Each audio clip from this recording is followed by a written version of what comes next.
Assalamualaikum warahmatullahi wabarakatuh. Perkenalkan, nama saya Fieri Suraini. Saya dari kelas 12 MIPA 2. Di sini saya ingin menjelaskan materi Penjaskes pada bab 1, 2, dan juga 3. Langsung saja bab 1 tentang pola penyerangan dan pertahanan permainan bola besar. Langsung saja ke materi. Yang pertama adalah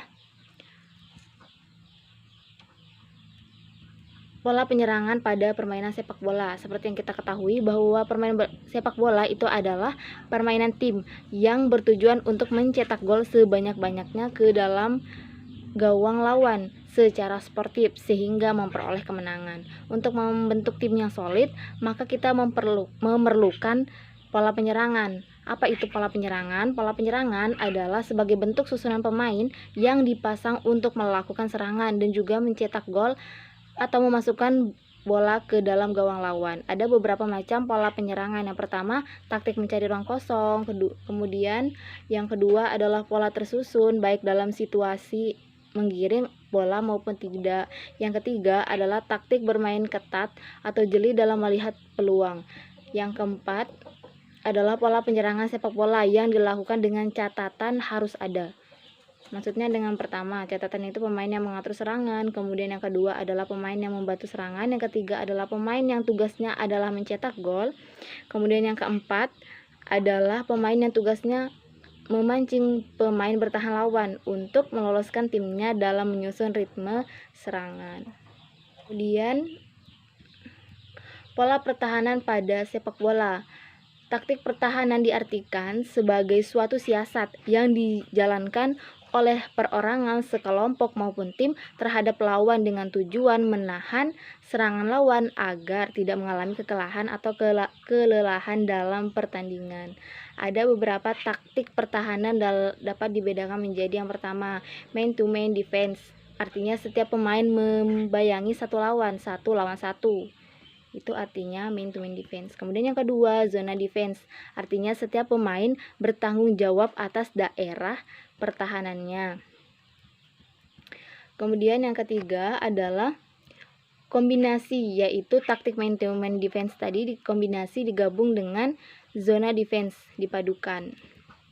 Kemudian yang keempat adalah formasi dalam permainan sepak bola. Dalam menerapkan pola penyerangan pertahanan, maka harus sesuai dengan formasi yang dipilih. Formasi atau sistem dalam permainan sepak bola yang ditetapkan pada peraturan sepak bola adalah cara penempatan, ruang gerak, serta pembagian tugas dari setiap pemain dengan posisi yang ditempatinya.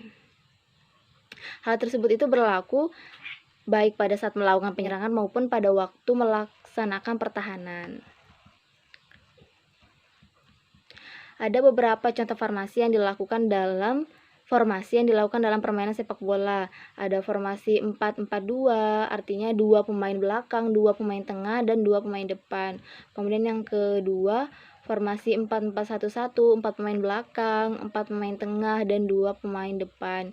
Ada formasi 4-2-4, pemain belakang, 2 pemain tengah, dan 4 pemain depan. Ada formasi 4-3-2-1, artinya 4 pemain belakang, 3 pemain tengah, 2 pemain tengah, dan 1 pemain depan. Ada formasi 4-3-2-1, 4 pemain belakang, 3 pemain tengah, 1 pemain tengah, dan 2 pemain depan. Ada pula formasi 3-4-3, 3 pemain belakang, 4 pemain tengah, dan 3 pemain depan.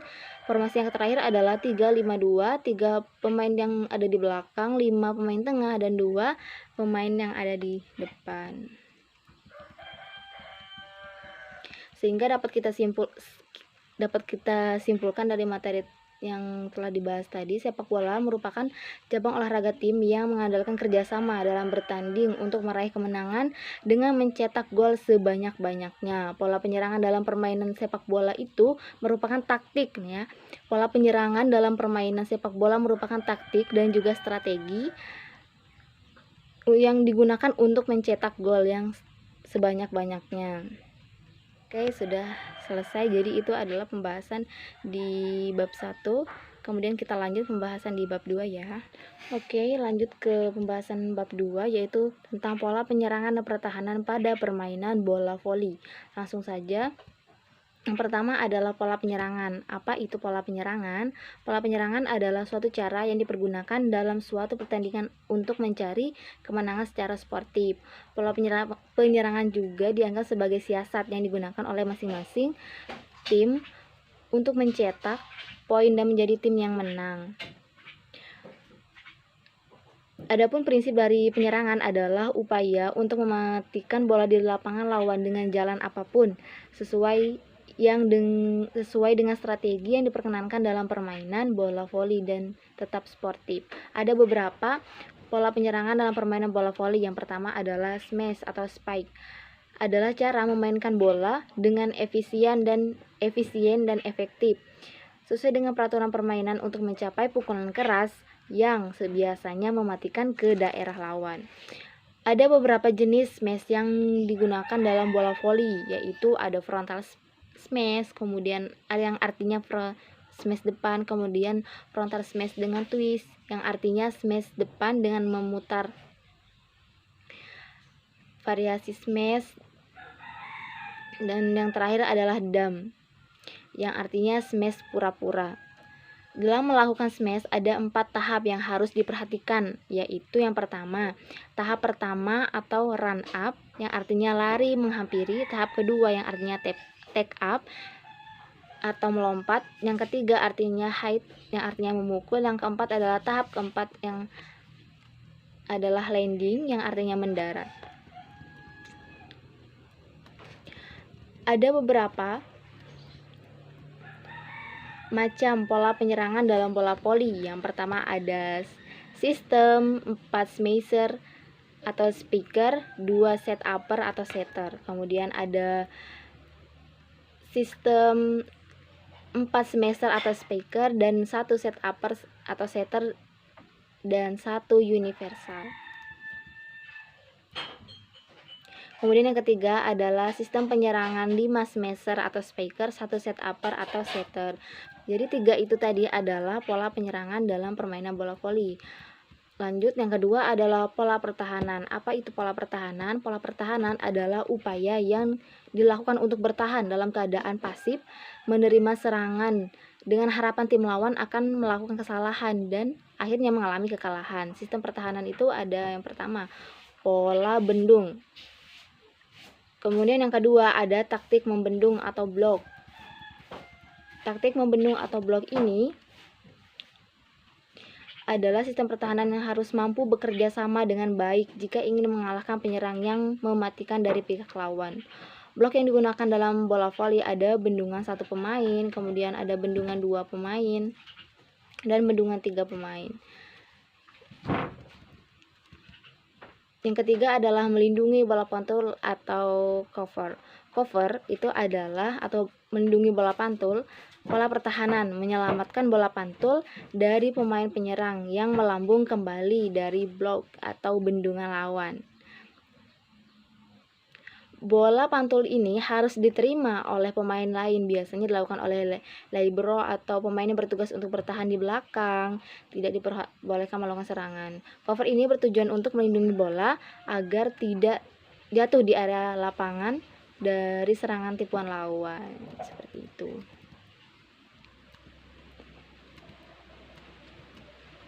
Jadi kesimpulan dari materi yang sudah dibahas tadi adalah bola voli itu merupakan permainan bergu yang dimainkan oleh 6 orang dalam satu tim. Teknik dasar dalam permainan bola voli ini ada serve, ada passing, ada spike atau smash, dan juga block.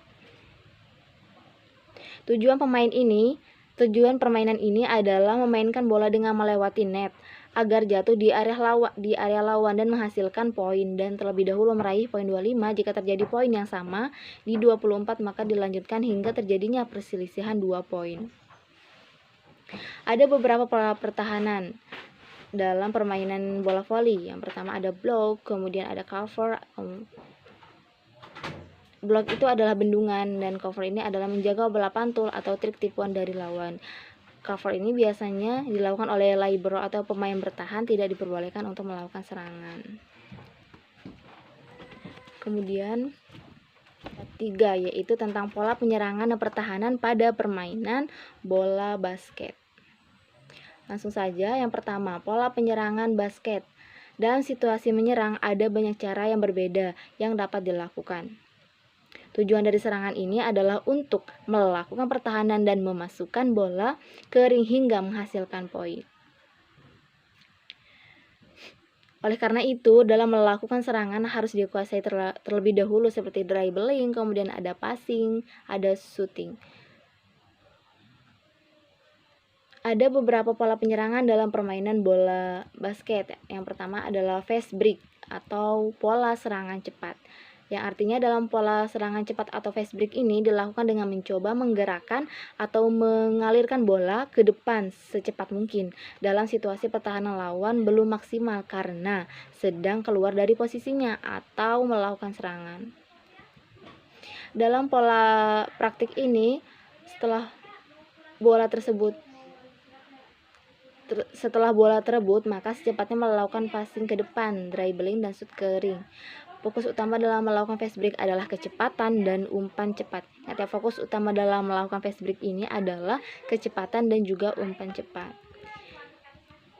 Kemudian yang kedua adalah the pick and roll, yang artinya menutup ruang lawan yang akan merebut bola.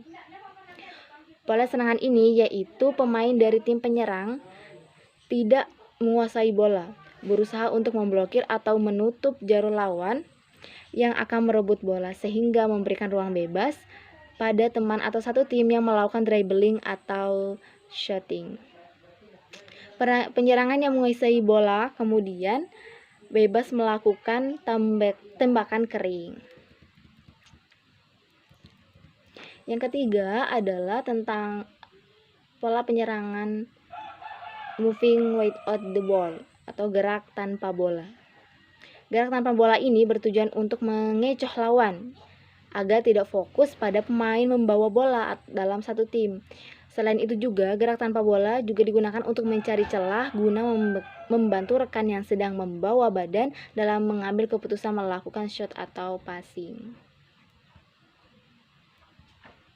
Yang kedua adalah tentang pola pertahanan pada permainan bola basket. Dalam permainan bola basket ada beberapa strategi pertahanan yang diterapkan. Pola pertahanan yang paling terkenal adalah man-to-man defense yang sudah saya bahas tadi, kemudian dan zone defense. Tujuannya pertahanan ini adalah untuk memblokir merebut bola dengan secara sportif agar lawan tidak mampu mencetak poin. Kemudian untuk lebih jelasnya kita akan bahas yang pertama adalah man to man defense tadi. Pertahanan man to man defense ini adalah cara yang dilakukan untuk penjagaan satu lawan satu terhadap pemain yang memiliki posisi dan kondisi fisik yang sesuai. Misalnya, seorang point guard akan menjaga point guard saat dalam keadaan posisi bertahan. Kemudian man to man defense ini sangat efektif digunakan oleh tim yang melakukan pemain dengan kemampuan yang kuat. Kelebihan lain dari pola pertahanan man to man defense ini adalah kesempatan untuk melakukan serangan balik cepat atau fast break setelah pemain bertahan dapat melakukan steal atau mencuri bola dari lawan. Kemudian yang kedua,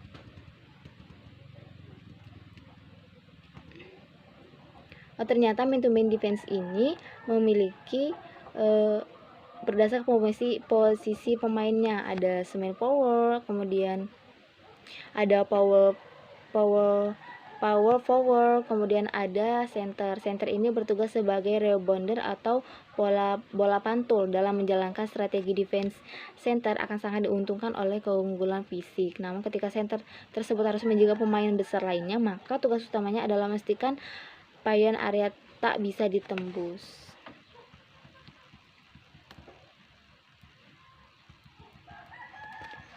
Kemudian yang kedua adalah zone defense. Pola pertahanan zone defense ini adalah pertahanan yang dengan melakukan penjagaan tidak fokus pada satu lawan, tetapi pada satu area atau zone posisi masing-masing. Setiap pemain memiliki tujuan untuk mengontrol area sendiri seperti point gyre, kemudian ada shooting gyre menjaga area luar, ada small forward, dan power forward menjaga area wing atau sisi kanan dan juga kiri. dan center menjaga payon area. Jika lawan keluar dari area tersebut, maka tanggung jawab pemain bertahan lainnya untuk menghadang lawan tersebut. Prosedur dalam pertahanan zone adalah menjaga lawan ketika memasuki area sendiri. Ketika pemain lawan keluar dari area pertahanan, maka pemain bertahan tetap di area sendiri, tidak mengikuti gerak lawan, berbeda dengan man-to-man defense yang mengikuti pergerakan lawan. Seperti itu. Sehingga dapat kita simpulkan dari materi yang sudah dibahas tadi adalah bola basket itu adalah permainan tim yang membutuhkan kerjasama untuk memperoleh poin dan juga kemenangan secara sportif. Taktik dan strategi itu sangat berperan penting dalam membentuk tim yang solid agar pola penyerangan atau pertahanan tersusun dengan baik. Taktik dalam permainan bola basket diartikan sebagai semua gerak teknik yang terorganisir untuk menyerang dan bertahan digunakan oleh pemain untuk mendapatkan poin. Sedangkan strategi merupakan siasat jangka panjang yang dilakukan sebelum, saat, dan setelah pertandingan. Pola yang diterapkan bisa dengan pola menyerang maupun pola bertahan. Pola serangan yang digunakan dalam permain basket itu ada fast break tadi atau serangan cepat dan juga moving without the ball, gerakan tanpa bola. Sedangkan pola bertahan yaitu dengan menerapkan pola taktik dan strategi man-to-man defense dan juga zone defense. Oke, cukup sekian pembahasan dari saya. Saya mohon maaf jika ada kesalahan kata, kurang lebihnya terima kasih. Wassalamualaikum warahmatullahi wabarakatuh.